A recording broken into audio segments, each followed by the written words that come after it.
Queensland Storyteller. Each week we bring you a short story by an Australian writer. Today's story is written by Edward Dyson. It's that wonderful classic, The Funerals of Malachi Mooney. I'm Kim Dodsworth. A number of Bungaree farmers called from the fields stood bareheaded about the sickbed in attitudes of grievous constraint. Mrs. Mooney, seated on a low stool, wept sluiceheads with wailing and querulous protestations. She'd been replenishing the fountain of tears with whisky, and now cherished a great grievance against Malachi for dying, and the time chosen, and the manner thereof. "There's whisky by the jar, min," said the dying man in a thin wheeze. "Be drinking." Hogan gravely assumed authority over the jar, and filled up for the company with judicial impartiality. "Good luck to you, Malachi," said Hogan, raising his cup. Malachi waved his thin hand in expostulation. He was beyond all chances of fortune in this world and knew it. Hogan temporized. "Good luck to you, Malachi, for where you going?" "How dare you die, Mooney? How dare you do it?" wailed Mrs. Mooney, throwing her apron over her head and rocking her body to and fro. The company drank with one action, quite military in its precision, and then looked towards Malachi Mooney for further orders. But Malachi lay peacefully, happily dead, with a smile on his lips and the half-drained mug in his wasted fingers. "Oh, you divil, to be dying on me like this," moaned Mrs. Mooney under her apron. "I'm deceived in you, Mooney, deceived, woo-hoo-hoo-hoo."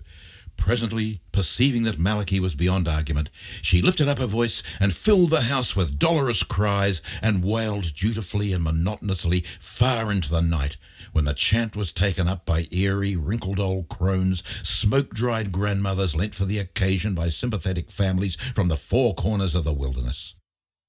What a wake that was! It lasted all night and right up to the time fixed for the funeral. There was no end to the willing drinkers and no limit to the whisky.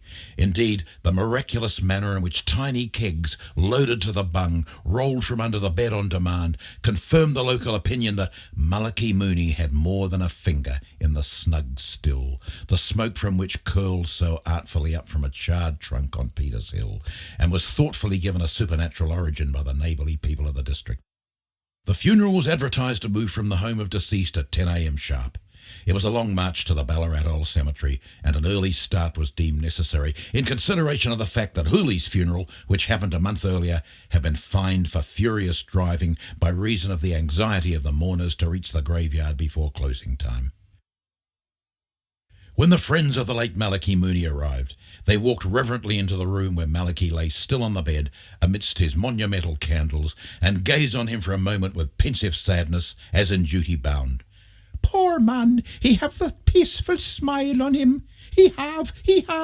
After repeating the sentiment several times, with nodding heads and much wise clicking of tongues. Thus, having paid their respects to the dead, they withdrew to the kitchen and devoted themselves to the whisky. The coffin had been delivered and stood on two bush stools in the kitchen, decently covered with a black shawl. Mrs. Mooney sat at the foot, adjacent to a pannikin, and continued to upbraid Mooney for his inconsiderate conduct in dying and leaving a lone lorn widdy. The funeral moved at 11, when it was quite certain that only one baby keg remained. This keg Morrissey took with him on the improvised hearse, as a wise provision for the first half of the journey, which lay through a barren land. And now a great spirit of unrest took possession of many of the mourners, and there was much whooping and many manifestations of a wild and unholy desire to convert the procession into something like a steeplechase.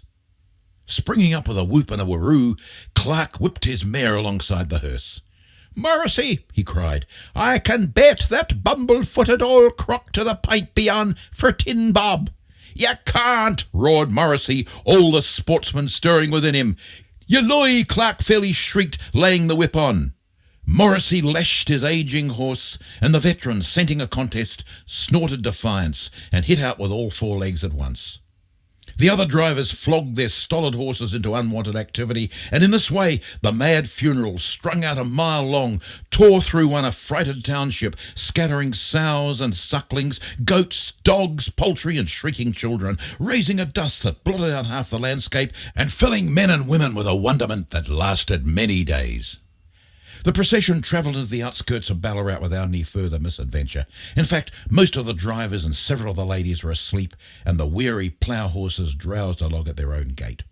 But at this point, cries of warning and of wonderment and disgust ran along the line, and looking back, Morrissey beheld Matty Clark in the distance, erect in his cart, gesticulating like a maniac and rapidly overhauling the funeral.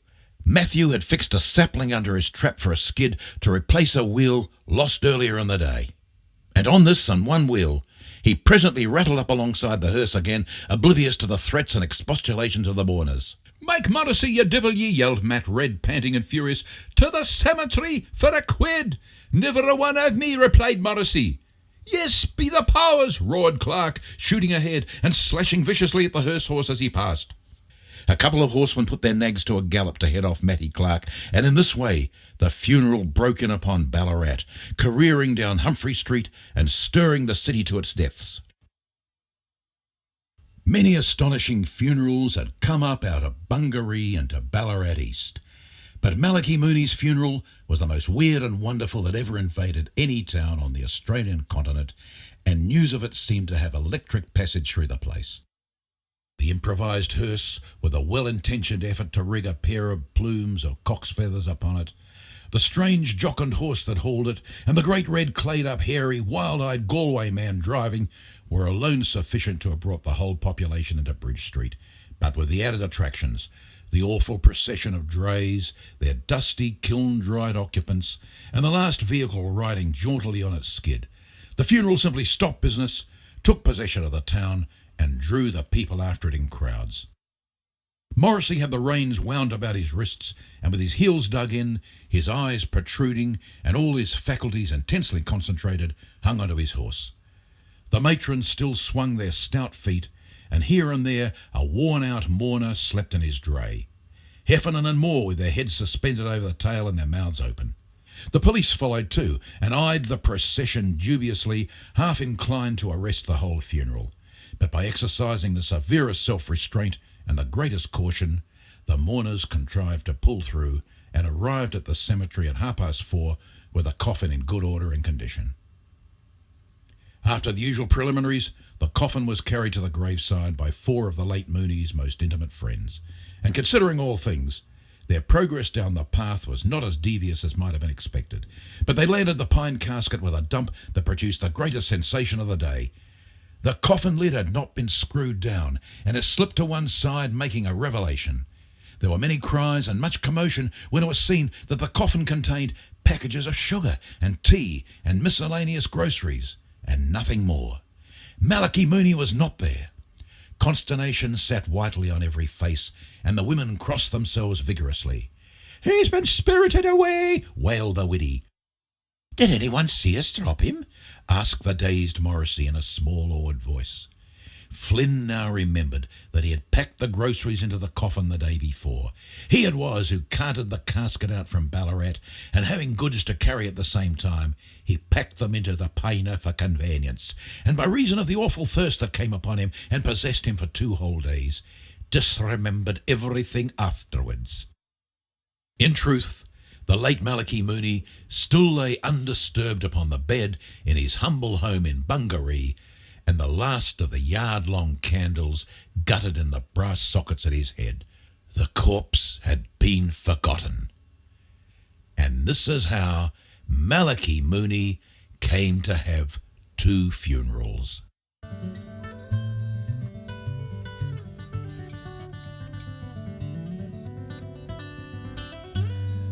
That concludes our story for this week. The Funerals of Malachi Mooney by Edward Dyson. I'm Kim Dodsworth. Thanks for joining us.